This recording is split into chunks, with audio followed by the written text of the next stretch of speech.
So I'm working on a 2005 Dodge Ram 3500.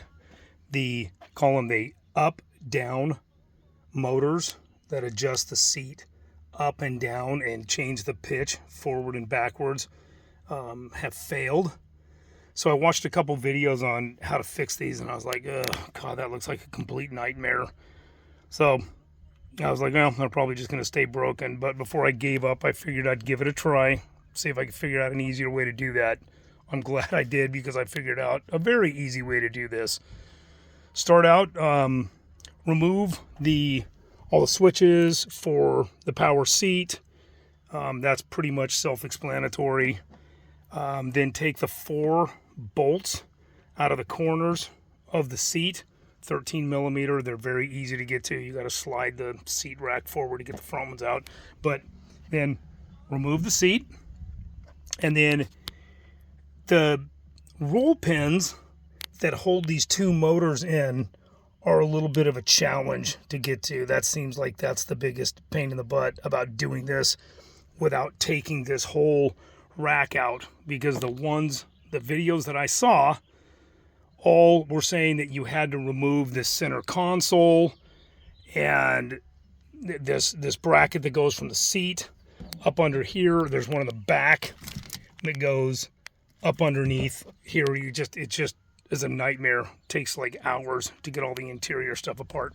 So what I did, I just removed the seat, and then by having this kind of access, I was able to get to these roll pins. Now I've already removed them, but they came out really easy. I used this punch and just drove the roll pin out this way, about maybe 3/8 of an inch out, and then I was able to get in with just a bolt and a pair of vice grips, stick that in there, and then tap it the rest of the way out to tap the roll pin, and the roll pin goes all the way over and hits this seat slide, and that's as far as it'll go.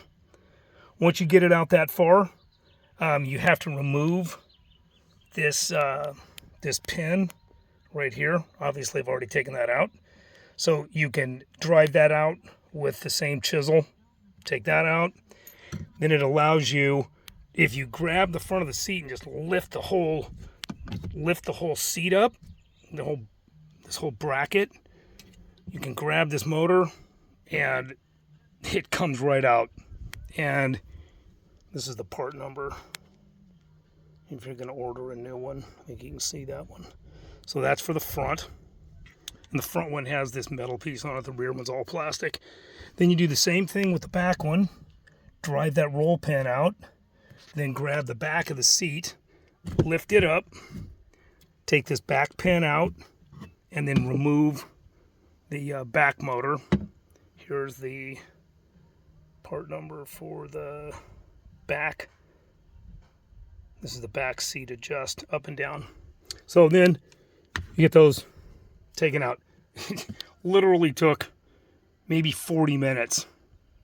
And then when the roll pins are beaten or driven all the way through, they are just a bear to get back. I don't know how you'd get them back, but I was like, you know what, for $6 I can buy 2 roll pins. So I just took my DeWalt grinder, and sorry about this, this is all a one take, one hand video here. Got my grinder up underneath here.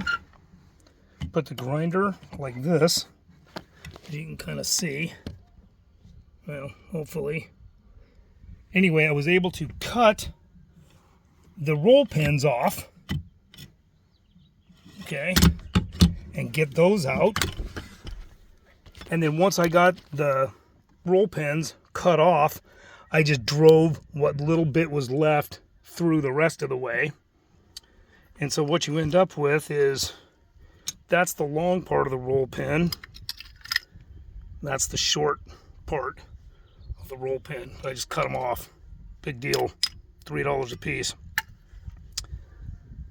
So after you get that out, then obviously you get the new motors. I ordered those from, I believe it was Gino's Garage. Seems like very nice people. So when you get the new ones, the way that I'm going to put these in is, this is the front one, like I said, because it's got the metal part on it. I'm going to put this in, get that set in there, and then instead of even using a roll pin, I mean, you can if you want, I'm going to use, let me put that down, I'm going to use a 1/4-20 bolt and just go through this and bolt this motor back in. And then instead of using these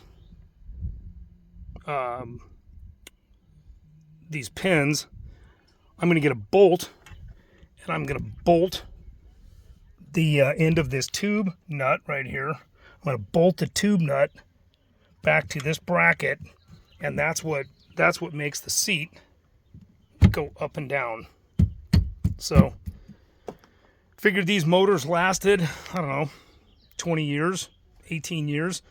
I will definitely be driving this truck in another 20 years. And this way, if I have to do it again, just unbolt the seat, take the bolts out instead of screwing around with these roll pins. Take the bolts out, take the motors out. You know, I'll have a nut and a bolt on the front on both ends, and it'll probably take, I don't know, 30-40 minutes to remove and replace both of the motors. Works for me. Hopefully this will save somebody a lot of time, because taking all this interior stuff out just looked like a nightmare. And this really, realistically, is maybe a 2-hour project if you have the motors. I'm not going to put it back together because I don't have the motors, so I'm just going to let it sit on the floor till I get the motors. So I think that's it. Anyway, I hope this helped somebody. The motors were about $90 a piece, and I'm expecting nothing but a super simple reassembly, and I don't know, hopefully a couple decades out of these new motors. Anyway, good luck.